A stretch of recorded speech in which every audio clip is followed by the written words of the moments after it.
cool.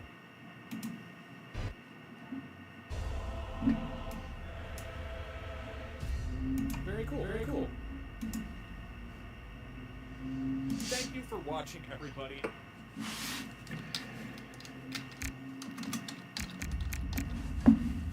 Hi, I'm Doug. We're gonna put on some AI podcasts. That's what I'm deciding right now. Hi, I'm Doug. Thank you for watching, everybody. Yo!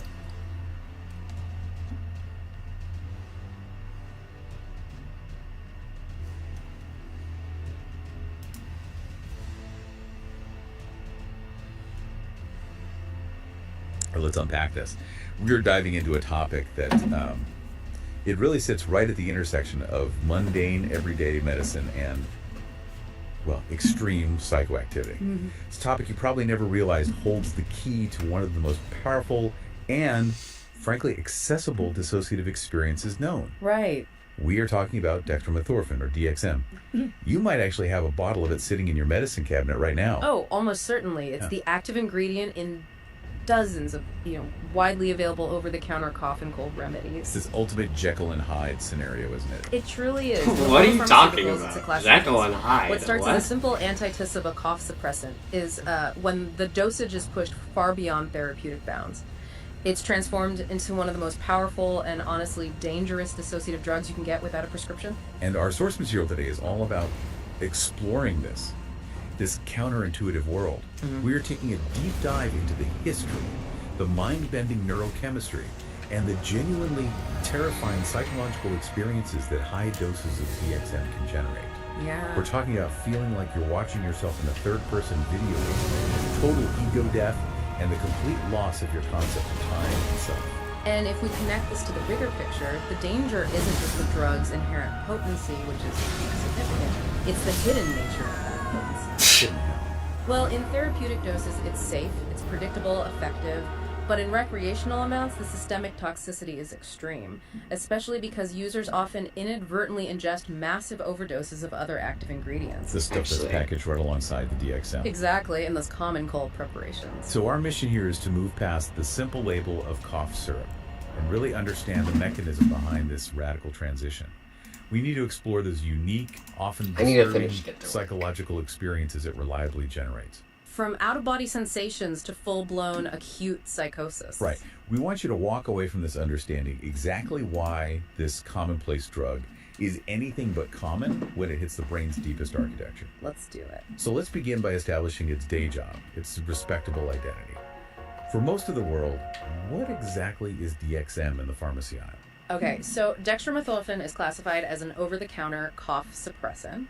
Its legitimate function is, it's simple and highly valuable. It works centrally. Meaning in the brain? Exactly. It suppresses the cough reflex directly in the brainstem. It's effective for temporary relief from, respiratory infections, the common cold, making it a ubiquitous fixture in medicine cabinets just about everywhere. And when DXM was introduced, its history was rooted in trying to improve on a product that had some major liabilities, right? That's a really crucial historical point. DXM was first introduced to the What market is back in the 1950s. At that time, the gold standard for cough suppression was codeine. An opioid. There we A go. mild opioid, yeah. Codeine was effective, but it carried a very high potential for abuse, physical dependence, and addiction. The scientific community wanted that efficacy without the inherent opioid risk. So they designed DXM specifically to avoid that. Explicitly. It was designed as a synthetic, non-addictive alternative to codeine. Which is the profound irony, isn't it? It succeeded in being non-opioid, yet when you push the dosage. The psychoactive effects are anything but mild or non-addictive. It fails because while DXM is chemically distinct and not classified as an opioid, the way it interacts with various other neurochemical systems completely changes at high concentrations. Okay, so how does it change? When it's abused, the results are strikingly similar to powerful, controlled dissociative anesthetics, like ketamine. Wow. And at the very highest levels of dosing, even phencyclidine or PCP. This is the drug's dual nature. It's safe at a 15 milligram dose, but it delivers a total break from reality at a 400 milligram one. And this transition is captured perfectly in the street term, robo-tripping. I assume that comes from robotism. Unsurprisingly, yeah. It traces right back to the brand. But the name doesn't just reference the source, it also paints a really vivid picture of the physical state of the user. How so? Robo-tripping is the dominant slang, and it's highly descriptive. Users experience a profound impairment of motor function, leading to a specific robotic or floaty sensation. Ah, okay. The robo part. Exactly. They often present with significantly slurred speech and profound difficulty walking. The body just stops cooperating normally. It results in that stiff, exaggerated, malfunctioning android movement that gives the trip its name. It's fascinating that this whole underground culture has been around since the 90s, fueled almost entirely by the early internet. Yes, that's a key part of its story. The culture surrounding recreational DXM use flourished largely because of its universal accessibility. You just need an ID and cash, and the rise of online communities. Back when the internet was the Wild West. Totally. Forums and dedicated message boards became these centralized hubs. What kind of information were they sharing? It sounds like they were creating an informal peer review system for getting high. That's a great way to put it. These were places where detailed trip reports were shared, outlining the subjective experiences of specific doses. More dangerously, they shared precise dosage guides. Broken down by body weight and everything. Oh yeah, by body weight, desired plateau, and discussions about the strangest phenomena users encounter.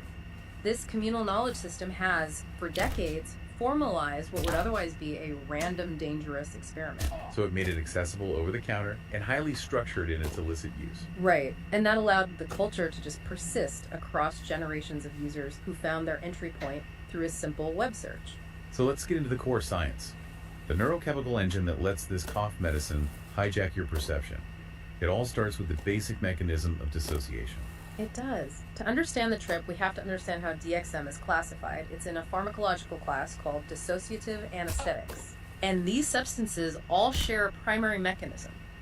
They target and block NMDA receptors in the brain. That blockade is the key. It's what generates that feeling of separation between mind and body. Dissociation. Okay, let's slow down here. We need to explain NMDA receptors. What are they, and what do they do when they're working properly? Right, so NMDA stands for N-methyl D-aspartate. These receptors are glutamate receptors, and glutamate is the brain's main excitatory neurotransmitter. The go signal. The go signal. And NMDA receptors are absolutely crucial because they act as gatekeepers for signals related to our highest cognitive functions. Learning, memory, and most importantly here, the integration of sensory info that constructs our reality. They let the nerve signals transmit. Efficiently, yes. So when DXM blocks them, the system crashes. It doesn't just slow communication, it fundamentally introduces chaos. It throws a massive wrench into the system, preventing sensory signals, sight, sound, touch from being properly integrated into a whole. Like an orchestra conductor suddenly getting all the sections out of sync. That's a perfect analogy. The conductor gets the That's a strings perfect 10 analogy. seconds late, the percussion 5 seconds early, and the whole thing just falls apart. The result is that your sense of self, of time, of space, it all starts to crumble. And that leads to the out-of-body sensation. Precisely. It's not a hallucination in the classic LSD sense of melting walls. It's more of a perceptual breakdown. It's an anesthetic action on reality itself. The brain just But can't there is correctly melting place walls. you I inside wanna your be clear environment about that. anymore. Now, this is where it gets really interesting chemically. The drug you swallow isn't the only thing at play.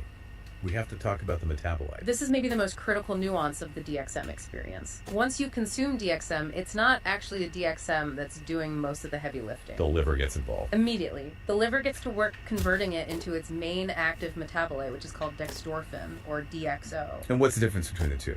Well, DXM itself is complex. It does have some mild effects. It's a weak serotonin reuptake inhibitor, which is why we'll talk about serotonin syndrome later. It has some mild stimulant properties, but they're tertiary to the trip. It's the DXO that's the main event. DXO is the powerhouse. It is primarily responsible for the vast majority of the true, profound, hallucinogenic, and dissociative effects.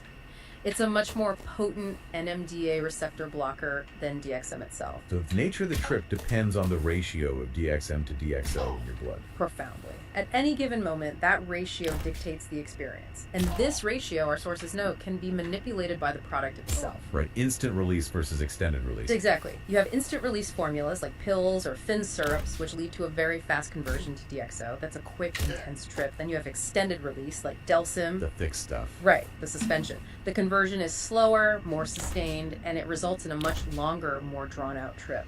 It can last 12 to 16 hours. The delivery mechanism literally dictates the trip's quality and duration.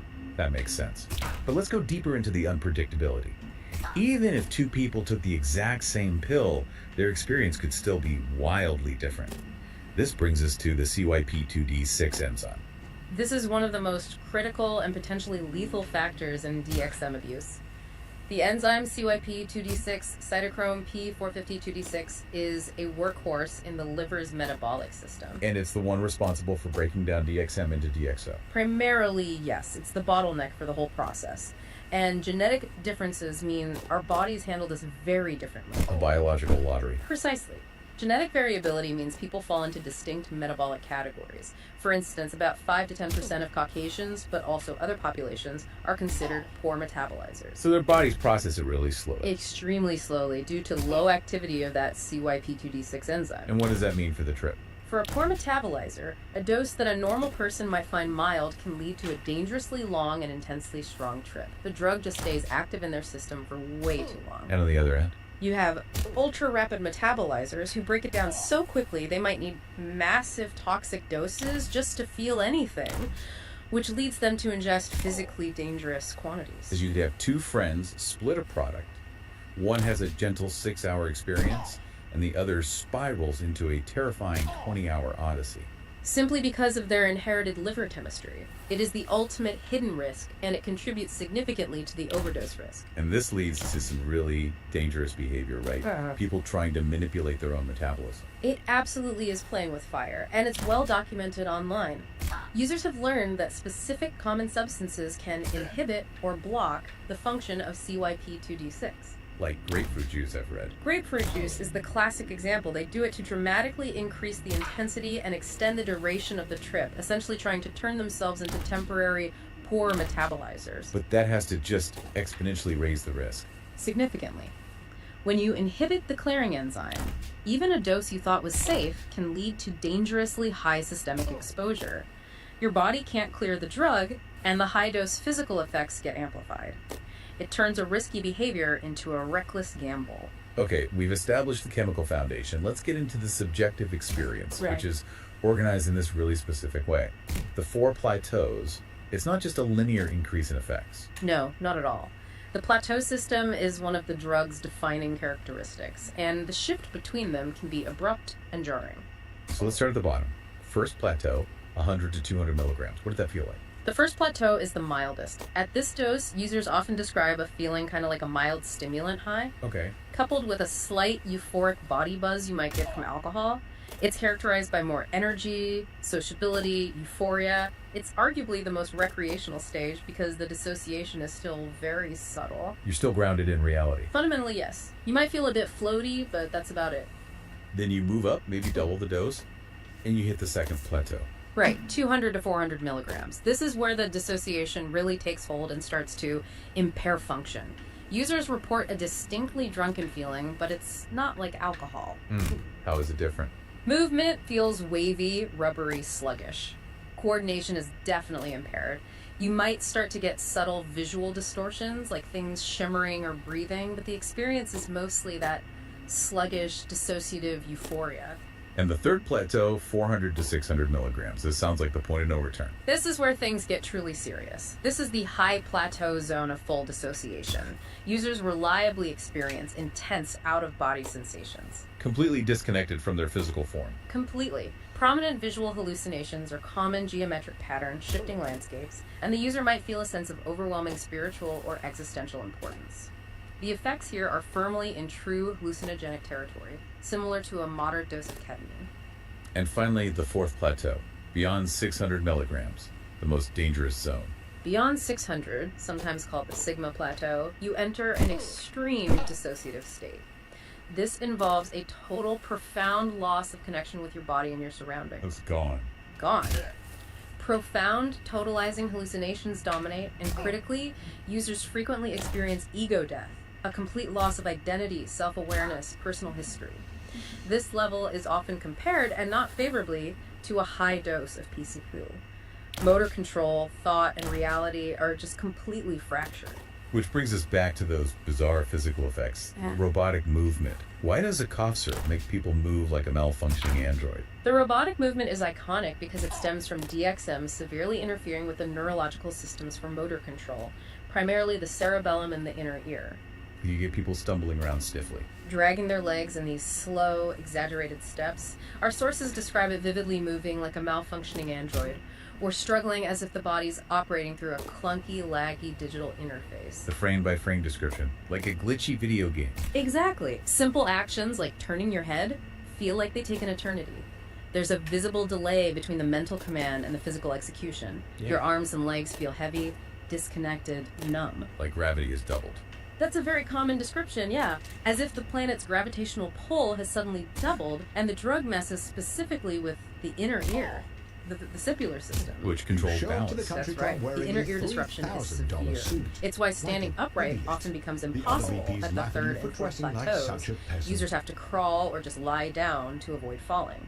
And that leads to a real physical risk. They could get hurt and not even realize it. Precisely. People frequently wake up with unexplained injuries, sprains, severe bruising after a high-dose trip because they fell or stumbled violently, but their dissociated brain just filtered out the pain signal and the danger at the time. Wow. The physical disconnect is so total that self-preservation mechanisms are just suspended. Beyond motor control, it also distorts sensory input. You get things like synesthesia and even, disturbingly, a temporary blindness. Synesthesia is a common report, yeah. Senses just blur together.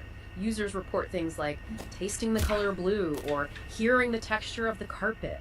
It's a literal demonstration of the complete scrambling of normal sensory pathways. But I want to spend a moment on the DXM blindness because that sounds truly unsettling. It is. At the third and fourth plateaus, the visual processing system can entirely break down. It's not just lights out.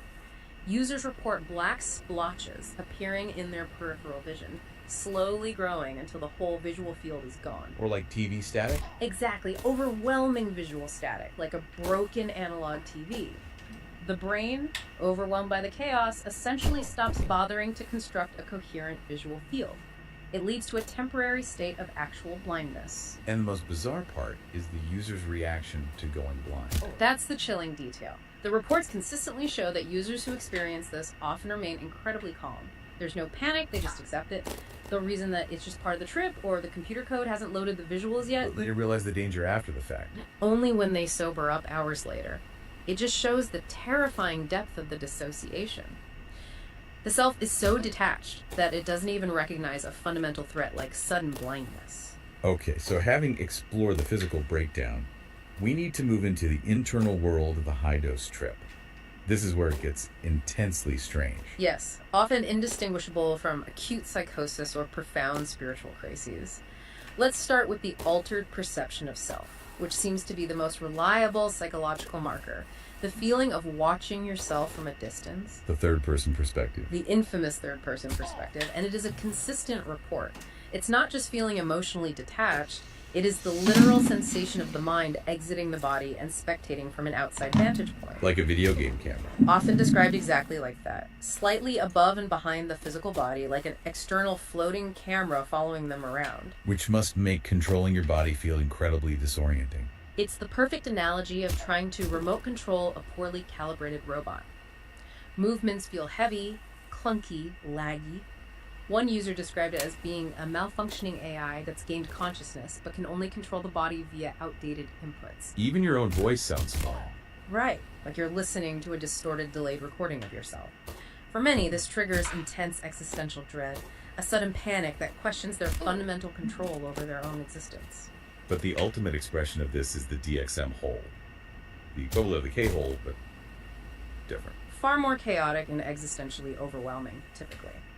The DXM hole is the total catastrophic dissolution of reality. It's total immersion in a state of consciousness that defies human concepts of space, time, or self. What are some of the descriptions? We've collected reports of falling through infinite empty space, merging with the entire universe, or undergoing a terrifying transformation into a non-human entity, a machine, a ball of energy, a god, or sometimes a demon. It sounds less like a drug trip and more like the brain experiencing its own operating system failure. That's a highly accurate way to frame it. Reality doesn't just fade, it fractures. And the most terrifying symptom is the failure of linear time. Events happen out of order, or you get stuck in a 10-second loop. And feeling trapped for what feels like eternity. That's the most horrifying part. Users genuinely believe they have died, gone insane, or are permanently trapped in this infinite loop because they've completely forgotten they took a drug. And yet, amidst all this chaos, there are these specific, recurring hallucination motifs, shared experiences. Why would people see the same specific things? This phenomenon strongly suggests that DXM, by disrupting these fundamental perceptual pathways, might reliably tap into certain shared underlying patterns of human consciousness. When the default reality filters break, certain common mental archetypes seem to emerge. Like the white void. The first and most common, yes. A featureless white space stretching infinitely in all directions. No walls, no floor, no ceiling. Just a blinding, featureless white expanse. It feels totally separate from reality, like being trapped inside an empty computer simulation where the environment code hasn't loaded yet. Some find it meditative, but for others, it's the terror of infinite nothingness. And then there's the creepier one, the purple room. The purple room is another highly specific recurring space. It's described as a dimly lit, endlessly vast environment, always bathed in a deep, oppressive purple light. It feels heavier than the white void. Much heavier. It's often described as a waiting room for lost souls. It's eerily empty except for the user, who reports an overwhelming feeling of being observed by unseen forces. The consistency of that specific color and that feeling of being watched, that's striking. It is. The fact that multiple geographically separated users describe this specific color-coded, emotionally resonant space completely independently is what drives the theory that dissociatives might be revealing something fundamental about the brain's operating system. Then there are the entity encounters. They're compared to the machine elves on DMT, but they sound colder. They are distinct, yes. The entities on DXM are consistently characterized as colder, more distant, mechanical, and analytical, not playful or instructive like the DMT entities. So they're not guides, they're observers. Exactly. Users report a strong sense that these beings are examining their consciousness, dissecting their thoughts, or downloading information into their minds without permission. They lack warmth, and the encounter is usually marked by fear, not communion. And this sense of oppressive observation also ties into the shadow people phenomenon. Indeed. DXM reliably triggers sightings of shadow people, dark, humanoid figures lurking in the corners of rooms, just at the periphery of vision. They don't interact, they just stand, lurk, and observe, accompanied by a heavy, oppressive sense of presence. And finally, layered on top of all this is the alarmingly high rate of sleep paralysis. DXM appears to destabilize the systems that separate the dream state from the waking state. It triggers sleep paralysis, where the body is chemically immobilized, but the mind is completely awake at an alarming rate. So you're trapped inside the trip, paralyzed. With terrifyingly vivid hallucinations taking place. These are often the most terrifying experiences of the entire DXM cycle. They see the shadow people standing over their bed, feel something pressing on their chest, or even feel like they're being possessed. And the mind, already fractured, can't tell what's real. Precisely. What makes it exponentially worse are the frequent false awakening loops. Oh, wow. Users are convinced they've broken free, only to realize they're still paralyzed in the trip. They report waking up 5, 10, even dozens of times in a row, leading to this horrifying recursive terror where the mind can no longer trust any moment of waking reality. We have to shift now to the acute dangers, which go far beyond a terrifying trip. One of the deadliest risks is combining DXM with common prescription drugs. This is perhaps the single most serious and often unknown acute danger. As we touched on, DXM acts as a weak serotonin reuptake inhibitor, meaning at high doses it boosts the amount of serotonin in the brain. And too much serotonin is lethal. Right. When users combine high-dose DXM with other serotoninergic drugs, SSRIs, MDMA, certain pain meds, they risk triggering serotonin syndrome. It's a classic case of too much of a good thing turning toxic. What does that cascade look like? It escalates rapidly. It starts with agitation, confusion, muscle rigidity. But as serotonin levels climb, it progresses to hyperthermia, a dangerously high fever, rapid heartbeat, and potentially life-threatening seizures. And users might have no idea. They're taking their prescribed antidepressant and are completely unaware that drinking cough syrup poses a lethal risk until their body starts overheating and convulsing. Beyond that, the primary danger often comes from the other active ingredients in the bottle. That is the core acute toxicity risk. Recreational doses require ingesting massive quantities of liquid or pills. If they don't meticulously seek out DXM-only products, they are almost certainly overdosing on those other ingredients. And the prime culprit in liver failure is acetaminophen, Tylenol. Yes, this is why it's a huge public health crisis. Acetaminophen in normal doses is safe, but when you take 30 or 40 pills worth, it causes fatal, irreversible liver damage. It just overloads the system. The liver pathway gets overloaded, leading to the formation of a toxic metabolite that just destroys liver cells.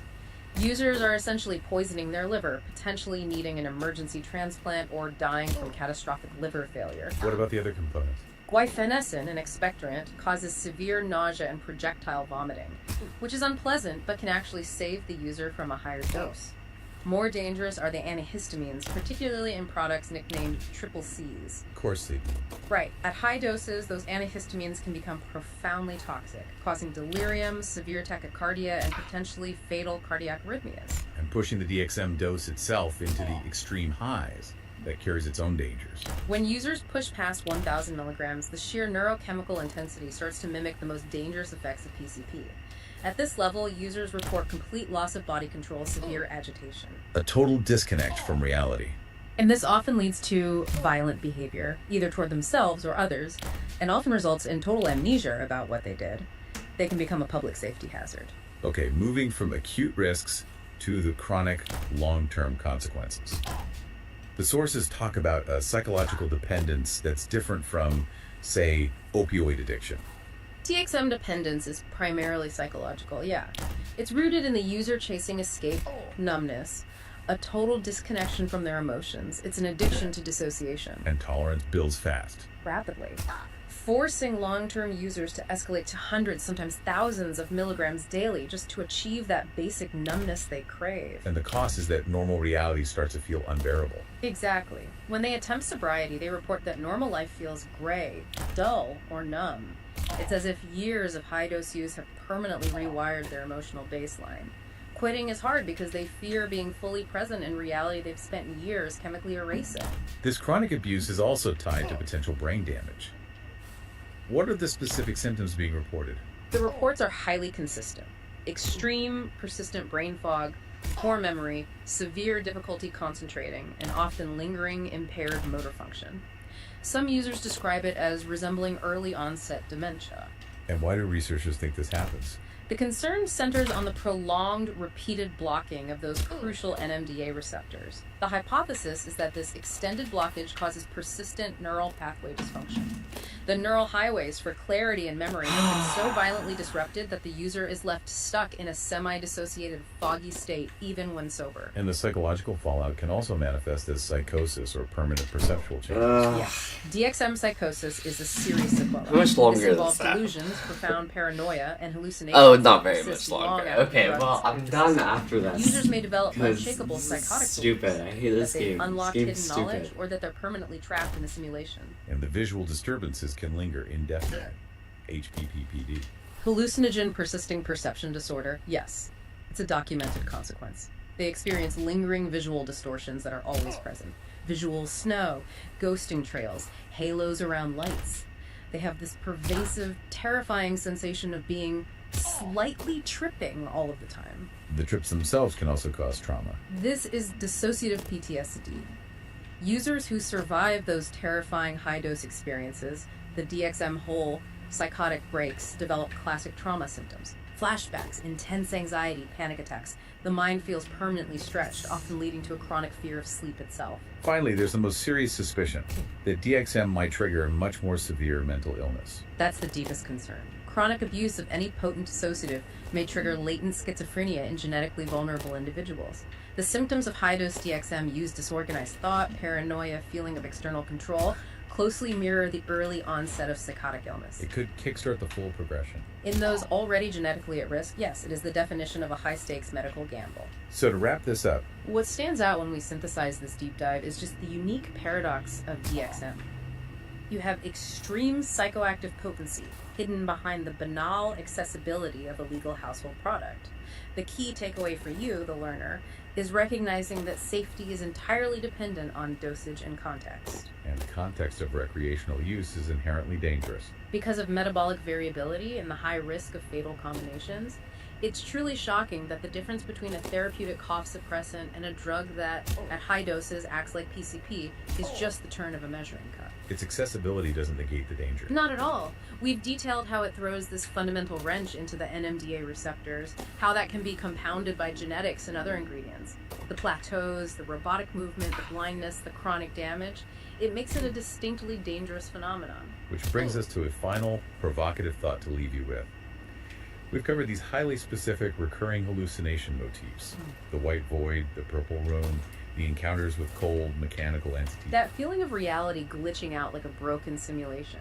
Right, so if a simple over-the-counter drug working on a specific set of brain receptors can reliably generate these shared motifs, the exact same empty rooms, the same types of emotionless entities across separate individuals who have never met, what does that imply about the actual architecture of consciousness itself? Is it simply synchronized, chemical brain static that coincidentally produces the same hallucinated template? Or does blocking these NMDA receptors allow users to temporarily tap into some kind of hardwired shared structural dimension, revealing a potential template for reality that lies just beneath our ordinary perception? That's a chilling question that the DXM users trapped in their purple rooms or watching reality flicker like a broken file are left to contemplate, often with permanent and lasting consequences. Okay. I guess when I fall again, I'm done.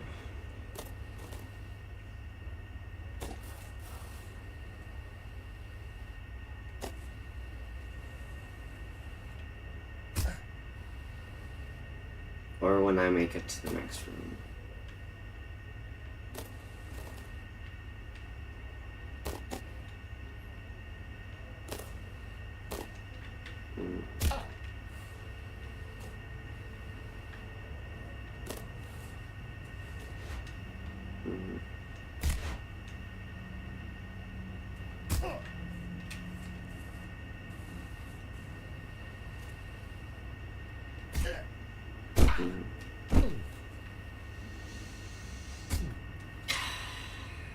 This game.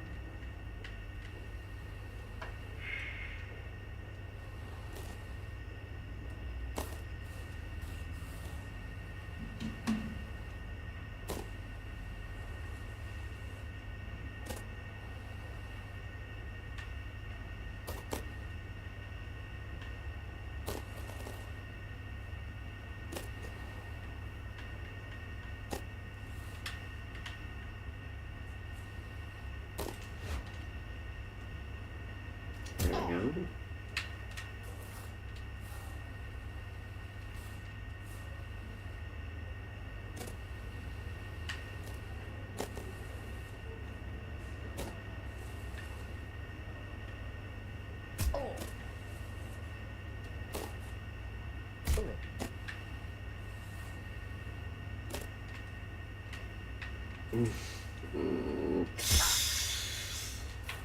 Alright, I'm done for now.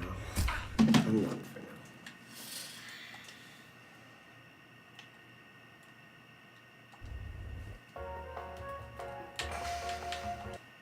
now. Alright. Peace.